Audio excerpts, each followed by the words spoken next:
I almost did not come back. Not from a place, not from a tragedy, from the decision to stop trying.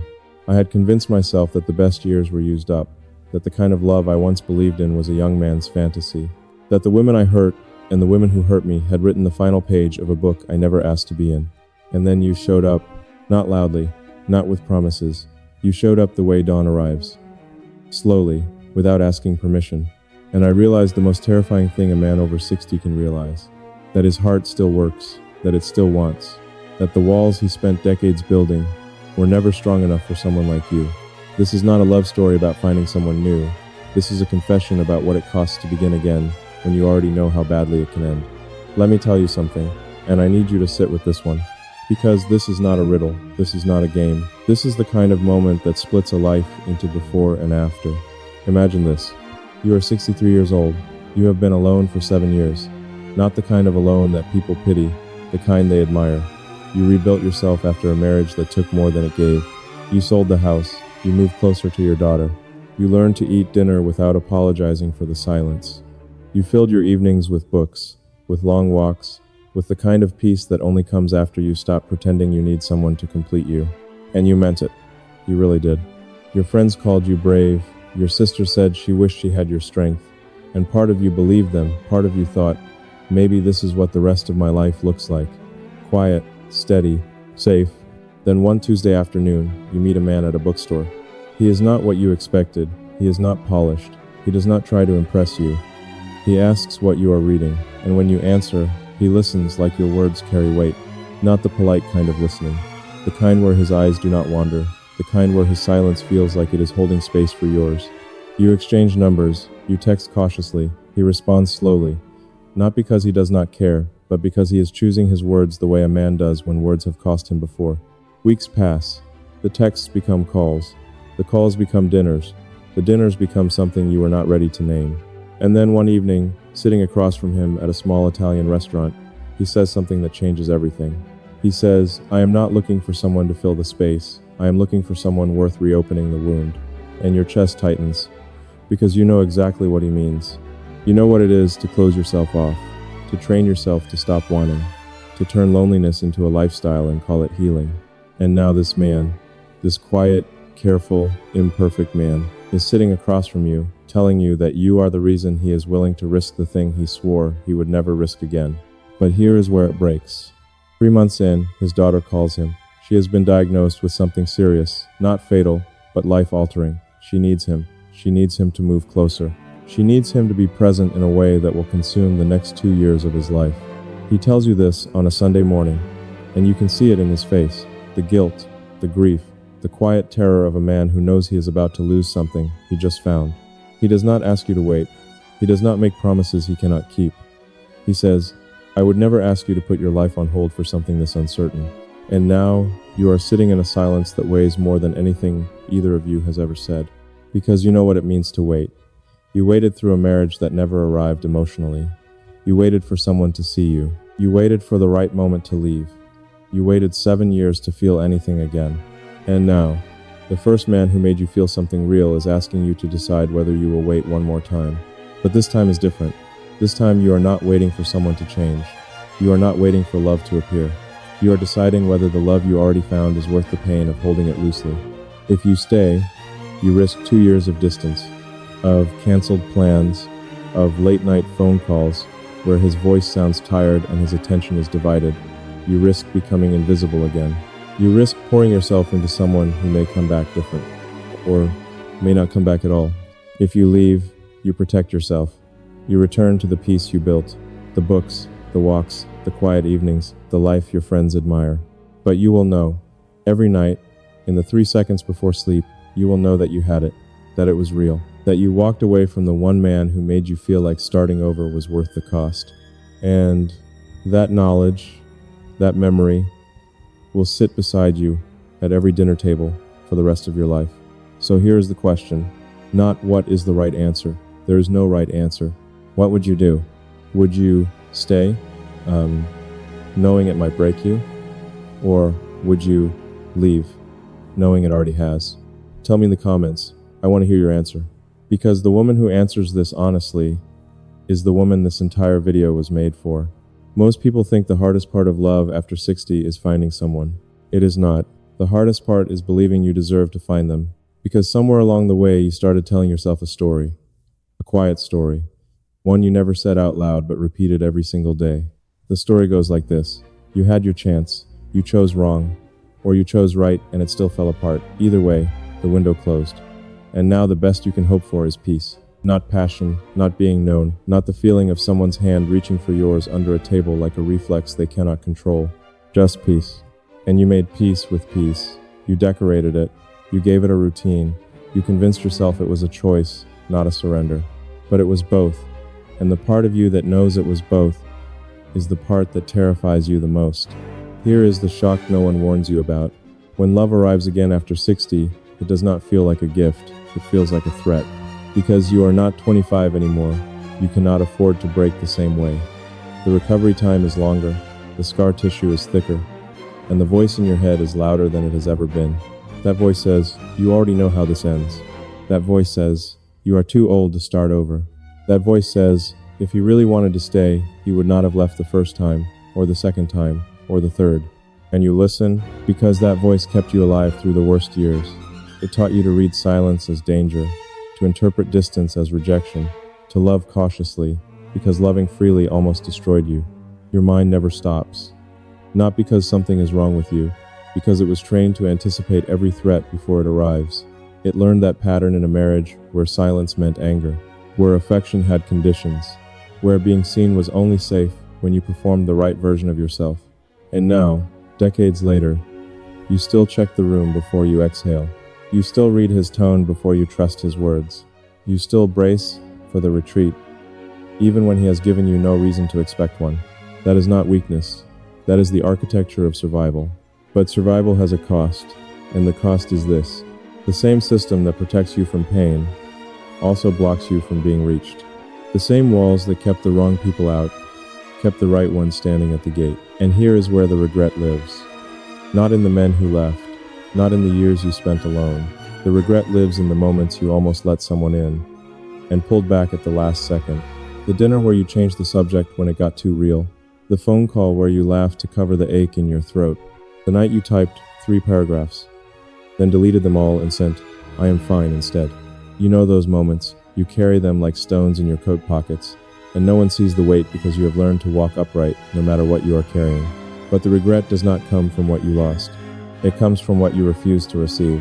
Because receiving is harder than giving. Receiving means admitting you need. Receiving means lowering the armor in front of someone who could use it against you. Receiving means trusting that his hands are not the same hands that hurt you before, and that is the real fear. Not that love will fail again, but that you will let it in and discover it was real, and then have to survive losing something you finally allowed yourself to want. This is why so many women over 60 build a fortress and call it freedom. This is why so many men over 60 build a schedule and call it purpose. And this is why 2 people who were made to find each other keep missing by inches. Not because they do not see each other, but because seeing clearly is the one thing they have been trained to avoid. Now let me tell you what nobody talks about.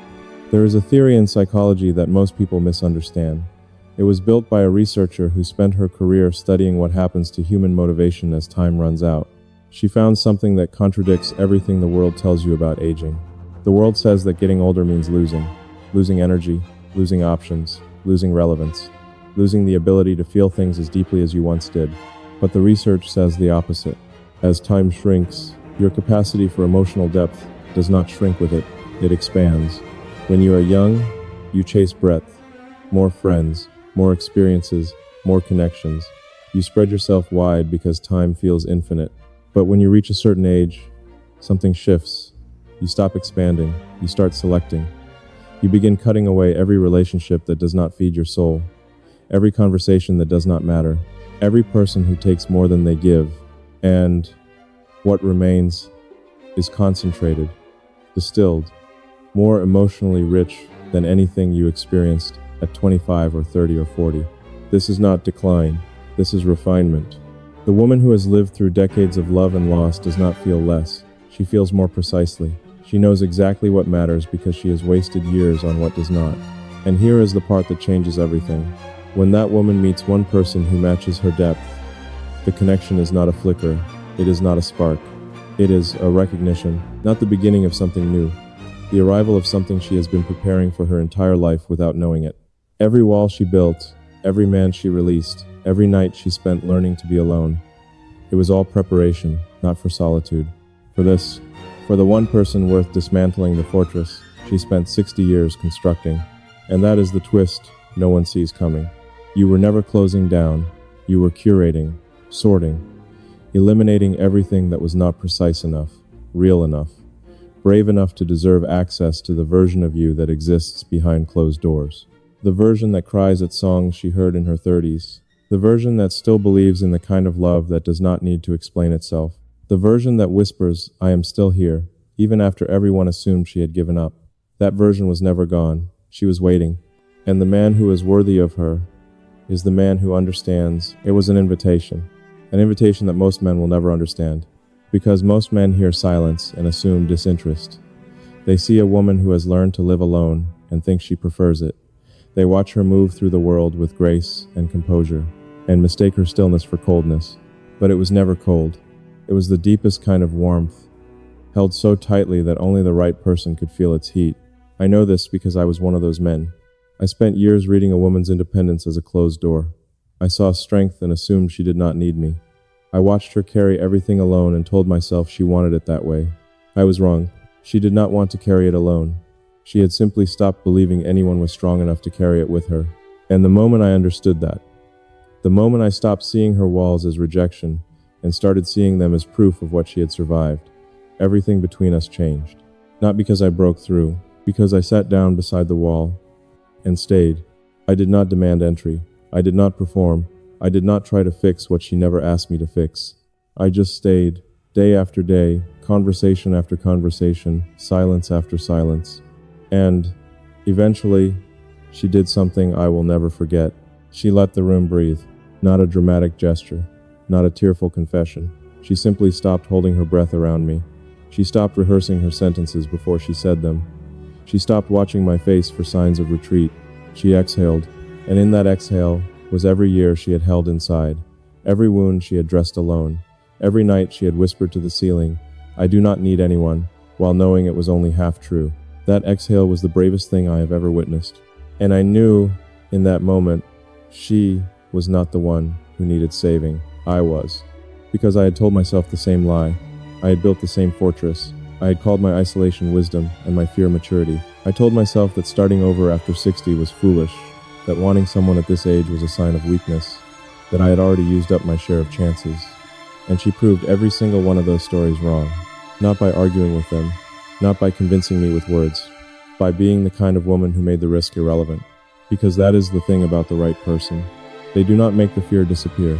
The fear stays. The doubt stays. The voice in your head that says, "You already know how this ends," still whispers every morning. But the right person makes you willing to feel all of it. Not because you are brave, but because the cost of walking away from them is greater than the cost of being broken again. That is what it means to start over at 60. It does not mean forgetting what happened. It does not mean pretending the scars are gone. It does not mean becoming someone new. It means choosing, with full knowledge of the damage, to remain open. It means looking at everything you have lost and deciding that what is standing in front of you is worth more than what is behind you.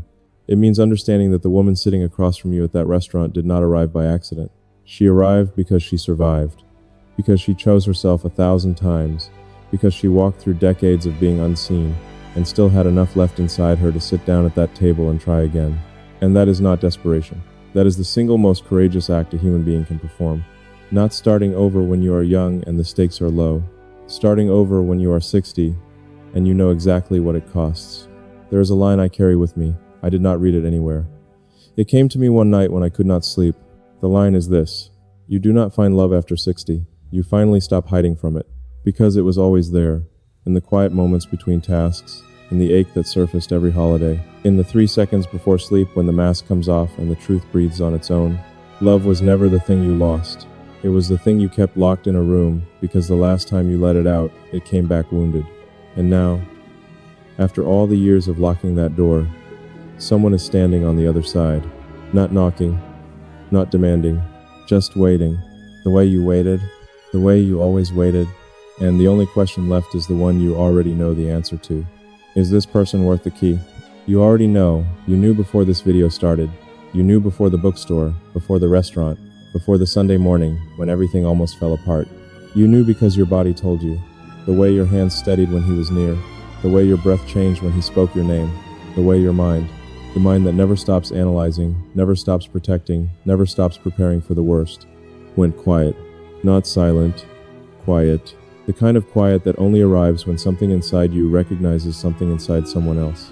And that recognition. That is not chemistry. That is not infatuation. That is not the reckless fire of youth. That is two people who spent 60 years being sharpened by life, finally finding the one person whose edges fit. So here is what I want you to do. Think about that woman at the restaurant. The one who has to decide whether to stay or walk away. What would you have done? I want to hear your answer. Not the safe answer. Not the one your friends would approve of. The real one. The one you whisper to yourself when nobody is listening. Type it in the comments.